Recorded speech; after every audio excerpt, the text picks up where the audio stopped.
All right, what up, people? It's your boy Chig. Oh my god, I'm a mess. It's your boy Chig from Glue the Eagle Eye, coming to you again with a brand new video. This time, it is Eagle Eye, the Transfer Rumours show, where I talk to you about rumours and news surrounding the Arsenal. I hope you guys are well. First and foremost, thank you for all, my gosh, all the messages I've received on Insta. Oh, fucking hell. On Insta, on Twitter, Facebook, flip me. Literally just because I shared something with you guys. So I appreciate that. It wasn't an easy thing to do. I'm glad I did it because I felt like, first and foremost, like I said yesterday, I owed you guys the explanation. And second of all, to be perfectly honest, I felt like it could help me later on. So I'm hoping it will. And also, thank you to all the birthday messages I'm getting. Obviously, for anyone who doesn't know, in exactly half an hour, it is my birthday. So yes, I will be turning, what is it? I'll be turning 30 plus 6 summers. I'll be turning 36. And yeah, it is what it is. Boris has cancelled my birthday, so this will be the first year that I won't do anything for it. Normally, we do a little something, but I can't see us doing anything in celebration for it for about 6 months, at least. But hey-ho, it doesn't stop me because I still will be raising a drink. I think Boris will still allow that. So I'll be having some Kraken or some Kraken is a drink, by the way, YouTube. Kraken or possibly Captain Morgan's, and kick it with you guys in the membership stream tomorrow. So I think that will probably be the way I celebrate my birthday. So big up to everyone. I hope you guys are well. Do me a favor, especially as it's my birthday. Stick a like on the video, Them kind of things do help, Just power through the like on the video. Hit the subscribe button as well. Let's see if we can edge towards 11K before the month is out. Big up to Big DVS dropping 25 domes like it's nothing. Thank you, my brother. I appreciate that. Thank you. Thank you. Thank you, brother. Thank you to everyone for the happy birthday messages. And yeah, so tomorrow we'll have a big membership stream hangout. And we'll literally just chat about Arsenal, about football, anything you want. So that'll be good.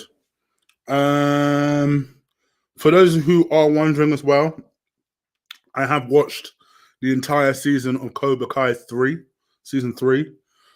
So on Chig Flicks, I will be dropping my review on that later tonight. Yeah, Chig is working. I ain't working tomorrow. I've got the day off. But I'm not relaxing tomorrow. I've got loads of shit to do tomorrow. So I could afford to work till late tonight. So hence why I decided to just do this video, because I've got so much shit I need to do anyway. Thought, fuck it, I might as well just put out some videos out there. So if you've been wondering when my review for that's coming out, I'll be dropping that review literally straight after this. I thought I'd just give my 2 cents on a couple of stories. If you're a newer subscriber of mine, this is usually what I do when transfer windows open. I'll just give my quick comments on some stories that might be flying around. And I'll also bring back the long-awaited chopping block. So the chopping block will be back this week. So keep an eye out on the chopping block. Most people like that as my favorite video series. And you'll get to find out why. So look out for that. The Chronicle, thank you. Another one is a big supporter of mine. Thank you, my brother. I appreciate that. Thank you. Thank you, brother. Literally half an hour, it's my birthday. In half an hour, it's my birthday. Okay, let's go into Mr. Mesut Ozil. What can I say about this man that has not been said already? Hold on. Let me catch Rickon's donation as well. Oh, shut up. You don't even need to do anything. Thank you, though. I appreciate that. Don't need to do anything. Thank you. And J Rob, thank you, my brother. I appreciate that too. Let's talk about Mr. Mesut Ozil. Do you know what I'm trying to do?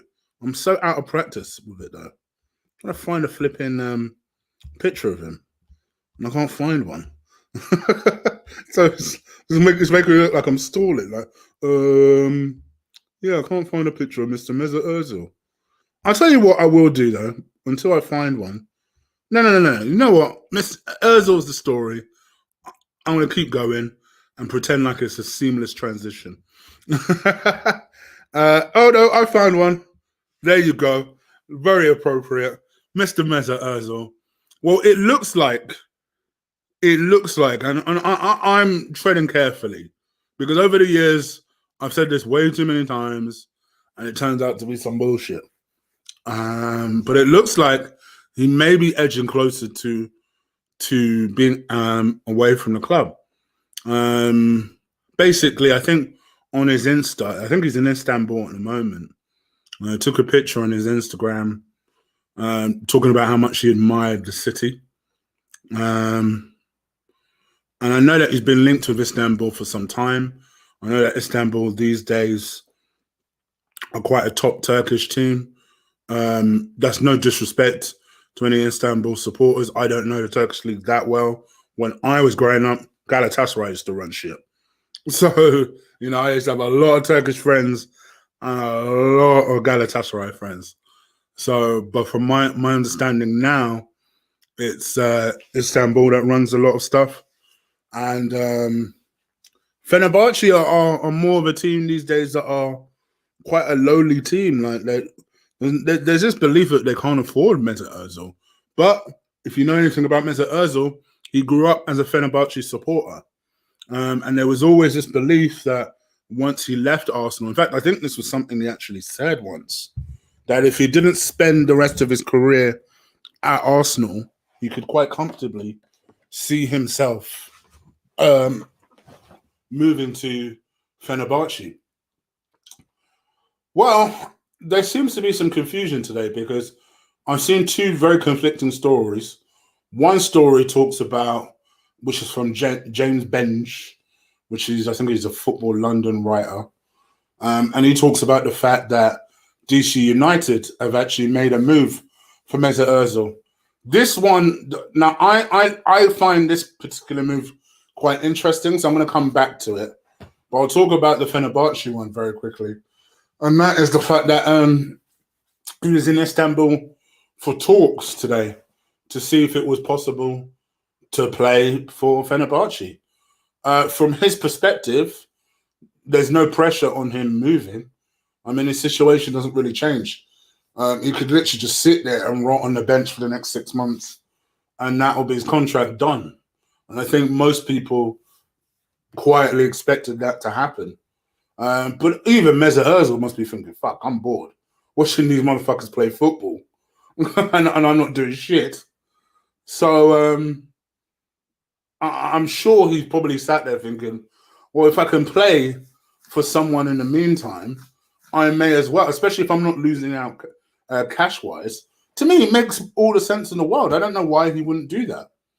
So, yeah, it looks as though he's edging towards the exit door. The offer that's more serious and the one that I think is picking up some traction is this DC United one. Because in terms of Fenerbahce, they're interested, but they can't afford him. And they feel as though any deal is going to have to really be supported financially by Arsenal Football Club. Whereas with the DC United offer, it's a very interesting one because they're not just looking on taking on the rest of his wages. They're actually making an investment in the Mesut Ozil M M10 brand, because obviously that's the brand that Mesut Ozil's been focused on ever since he lost his Adidas deal. He's been very much focused on building that brand. And what the part of their offer is to do with making sure that essentially he is the face of DC United, that he is fully invested, that they're fully invested in his M10 brand, fully invested in his M10 sportswear. Obviously, for anyone who doesn't know, I've mentioned this a few times, he does have a coffee shop as well. He has one in London, one in Germany. I think he was trying to get one in Paris. Don't know whatever happened to that. And America was always obviously the obvious step. Americans are very big coffee drinkers. So yeah, they feel as though, because when Mesut Ozil, there's no point offering him money. You need to offer him something a little bit more interesting. And actually, investing in his brand seems like it would make sense, especially from a long-term perspective. So they believe that there's a confidence that, it's a really attractive offer, and that maybe there's a good chance that Mesut Ozil might be tempted. He's always kind of wanting to play in America as well. So he likes America as a country. He likes their lifestyle, and he believes that he could definitely play there. So this story does have some traction to it. Again, for me, I think this is slightly different to other years because there's 6 months left. We've had 6 months of Mesut Ozil doing fuck all. So I guess it really depends on the man himself. Does he feel like sitting there for another 6 months doing fuck all? I'm at the point now where I'm mentally checked out of Mesut Ozil. Like, I mentally checked out of that situation. There used to be a time where it was so important getting him out of the team because his fans were so toxic. He was so toxic. And, he added nothing to the team. But he's been out of the team for so long, and he's been out of the loop for so long, that Mesut Ozil, to me, he's a non-start. These days, he's a Twitter troll. That's it. Like, he's not someone, for me, we've got much bigger problems than whether Mesut Ozil stays there for another 6 months, in my personal opinion. So I don't know what you guys think, but that's just my personal opinion. But let me know. And of course, leave it in the comments below. Do you care whether Mesut Ozil stays, goes? Are you still one of these people holding on hope that he can add something to our season? At this point, I don't even care if he plays some of the season. I'm just at the point now where I'm just like, I just want us to improve, full stop. That's all I'm looking for. Mr. Mesut Ozil, it never quite worked out. Just never quite worked out. But hey ho, good luck to him. So we'll see what happens to Mesut Ozil. We're also being linked with, and I can't find a picture of him. Let's see if I can find a picture of him. The RB Leipzig midfielder, Sabitzer. So this is someone I've always liked. Someone we've been linked with for actually quite some time. And he was brought up today on a podcast about someone who they feel that Arsenal are not only interested in, but someone that they could very much get. And this is Marcel Sabitzer, RB Leipzig midfielder. I think he's 26 years old, coming towards the end of his contract. So I think he's got like 6 months left until the summer. So obviously he's within Arsenal's price range because, let's be real, Arsenal ain't looking to pay much more than a can of baked beans for a player if they can help it. So, I personally like him. I think it's very obvious that we need midfielders and central midfielders, especially central midfielders that have a bit about them, are a little bit creative, have a bit of grit to them. And that is what Sabitzer is. I'm pretty much describing Sabitzer as a whole. Technically very, very good. It's quite big. Like he's quite sizey to him, and very passionate player. Very good player. Don't really know how RB likes to go in a position where they're letting him bounce like this. But yeah, I do wonder if this is the sort of player that you guys would like. I know that people seem to have very strong opinions on Buendia.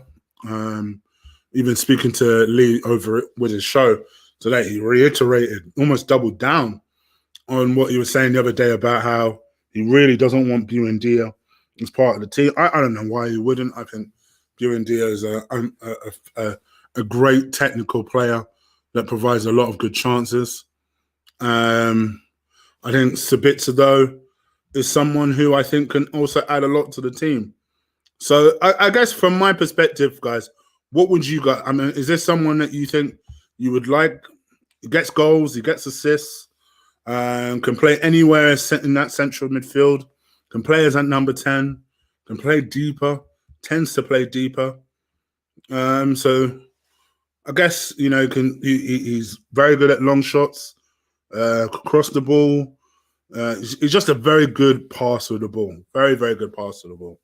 Very strong influence in that midfield. I'd have him. For certain, I'd have him. But what would you guys do? Let me know. Once again, leave it in the comments below. Let me just check the chat room, see what you lot are saying. Good player from Leipzig. Okay. Big up to Mr. Hernandez. Ozil, come to Houston Dynamo. We are garbage. Houston Dynamo sounds like a name I made up. Oh, shit. Joseph Connor Golden. Happy birthday to you, bro. And you and Lee Gunner are a good laugh. Thank you, my guy. Thank you. I appreciate it. Thank you. Just to check I missed anyone else's. Great. We are up to date. 95 of you guys watching. Bless you. Because it is heading towards midnight. My birthday is in 15 minutes. So I guess we'll cancel this in 15 minutes time. But yes. Once again, just slap a like on the video. Hit that subscribe button if you haven't already. And yeah, we're going to do these late night transfer stories moving forward because I used to do them all the time. My time used to be 7 p.m. But now about 80 million YouTubers do it around 7 p.m. So I'm going back to my old time, which is 11, almost like late night with Chig time. So yeah, hopefully you guys will enjoy it moving forward. Thank you for the happy birthdays. Thank you, I appreciate that. All right, let's talk about Socrates. So Socrates is another one being linked with an exit. As I said before, exits are very much key for Arsenal at the moment. We're looking for as many players as possible, really, to leave the club. Apart from anything, not even necessarily for this January, but for summer options, for us to really plan and consider for summer options, we need these people to leave the club. And with Socrates is one that I feel sorry for Socrates because, to be honest with you, this guy didn't really do much wrong. I don't know. He must have shat in Arteta's porridge nice and early because he never even got a look at. This wasn't even a Mesut Ozil situation. Mesut at least played 10 games for him. He never got a look at it. I never thought, don't get me wrong, Socrates was never the guy that was going to win you titles. He's a real basic player. By his own admission, he's someone who doesn't like the ball. You know, none of you guys remember that. He gave a very honest interview when he first joined the club and said he doesn't like the ball. Like, he's not somebody that likes having the ball. And he tries to get rid of the ball as soon as he possibly can whenever it comes near him. Lots of happy birthdays coming in now. Yeah, he's not someone that particularly likes the ball, but that he always felt as though, he always felt as with Socrates that he was decent enough to do a decent enough job. Like, I don't remember Socrates having too many horrendous games. I remember a couple. I'm going to front like I don't remember a couple. But I don't remember Socrates having too many horrendous games for Arsenal Football Club. Like I never got why he got treated the way he did. I never understood it. Never understood it. But he was someone who, let's face it, was very quickly surplus to requirements from Mikel Arteta. And someone who Mikel Arteta, quite frankly, as the very first priority, should have sold. I don't even know what we were wasting time for. We should have sold him immediately. If you knew he wasn't going to be part of the team, sell him. But it is what it is. It looks like he might be finally headed out the door to Genoa. Genoa is the latest team that's being linked with Socrates. Supposedly, they've had talks with him. He's at this point, he's just desperate to leave the club and play football somewhere. So it'll be very interesting to see. Like I get the feeling with Socrates that he won't talk shit while he's still at the club, but that when he leaves the club, we'll really know what went down with Socrates and Mikel Arteta. I'm very eager to find out. But what do you guys think? Again, let me know. Leave it in the comments below. Don't think there's anything else. I said I'd try and last for 10 more minutes. Stamina. All right. Well, considering there's 130 people in there, let's do a quick Q&A for 10 minutes then, I guess. Let's see what you lot are saying for 10 minutes. Yeah? So 10 more minutes. Literally at 12, I'm out of here because I've got a couple of things I need to do. Then I need to record a video for Chigflix. Then I need to get some sleep. So yeah, my birthday. It's not going to feel like a birthday tomorrow. I've got loads of little practical shit to do.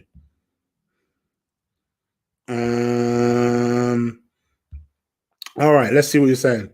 Oh, of course. Flipping heck, I completely forgot about that story. 1 second.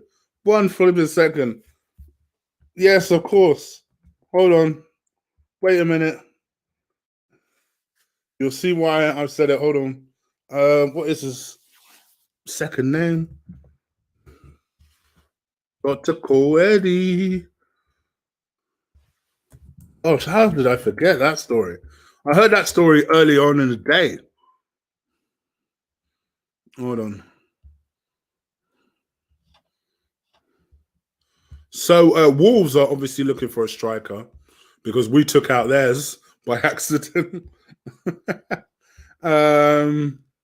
So interestingly, they've been linked most recently with Diego Costa. I've always felt like Wolves could do better than Diego Costa. Not necessarily sure this guy is better than Diego Costa, but it looks as though. Oh, okay, I already had one. Damn it. Okay, it looks as though. Put a picture of him up. Look at this seamless transitions. Do you guys miss me fumbling over pictures like this? The way I used to. Oh shit! This is why I need a producer who'd have had the picture up by now. I could just talk over it.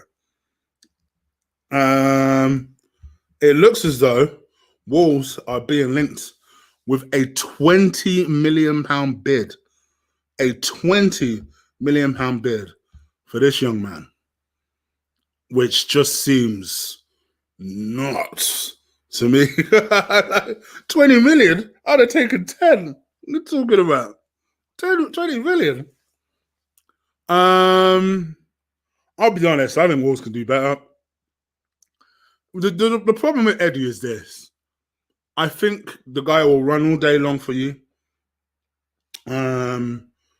And he clearly, I think he is hungry for goals. I do think I do think that's a good quality to have. There's certain times I think they're like certain strikers where, like Benteke. Sometimes I watch Benteke and I wonder, are you truly hungry to score goals? And I don't necessarily get the impression when I watch Eddie that he's not hungry to score. I think that's the best possible, or the most encouraging possible thing I could say about him. That he's not someone that I think necessarily just goes through the motion.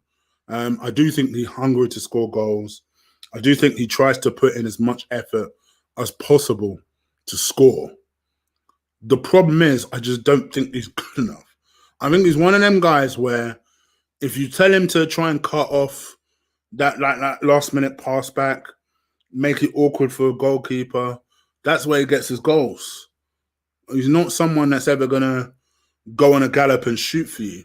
That's why when people ask me, "Oh, who did you think was better in their prime, Welbeck or Eddie?" I said Welbeck because for me, Welbeck missed a lot of chances, but with Welbeck, he could score all different types of goals for you. He could also miss all different types of goals for you. With Eddie, I don't know what sort of goals he scores. What type of goals does he score? Other than the sort of goals where he cuts that final pass back out, or he makes the keeper go into a mistake. He's not really one to like get the ball, shoot and score. He's not really that guy.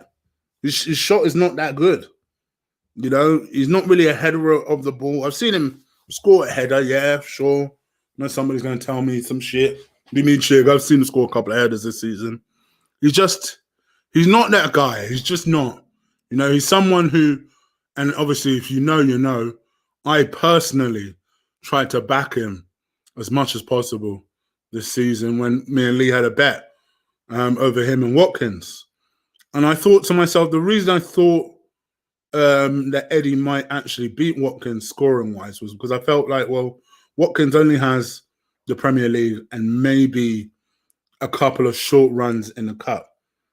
And I thought to myself, well, and although Eddie's not necessarily a starting striker, Mikel Arteta clearly loves him enough that he'll have those chances and he'll have more competition.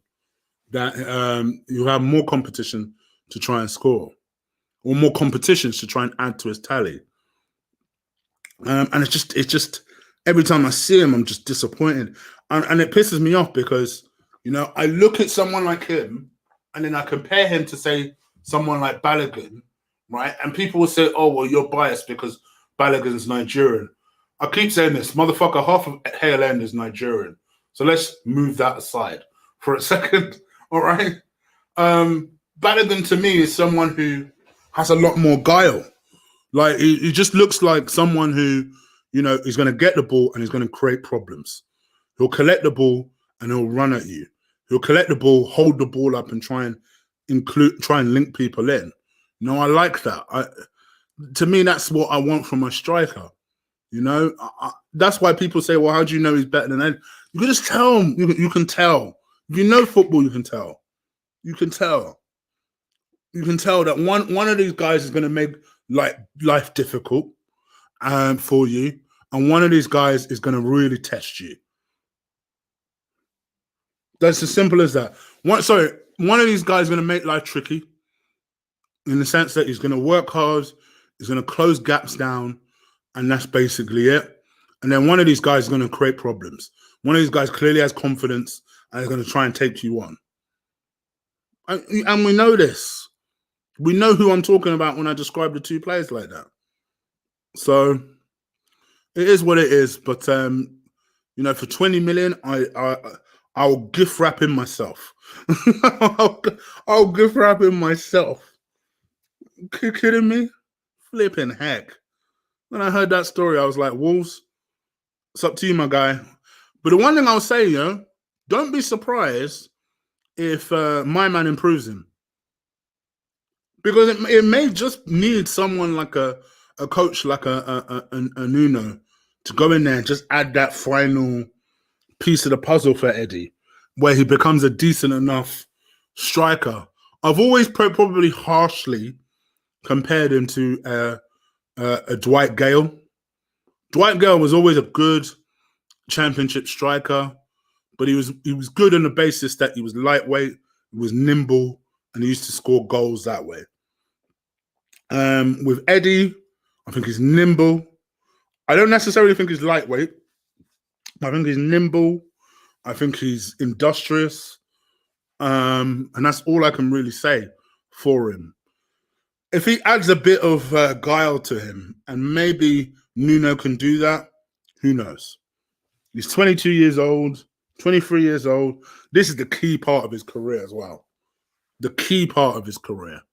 This is the part where, if you're Eddie, this is the part where you decide if you're going to be the striker that you hope you are, or the striker that I think you are. So, anyway, it is what it is. 150 people watching past midnight, which is ridiculous. First and foremost, in about 30 seconds' time, it is my birthday.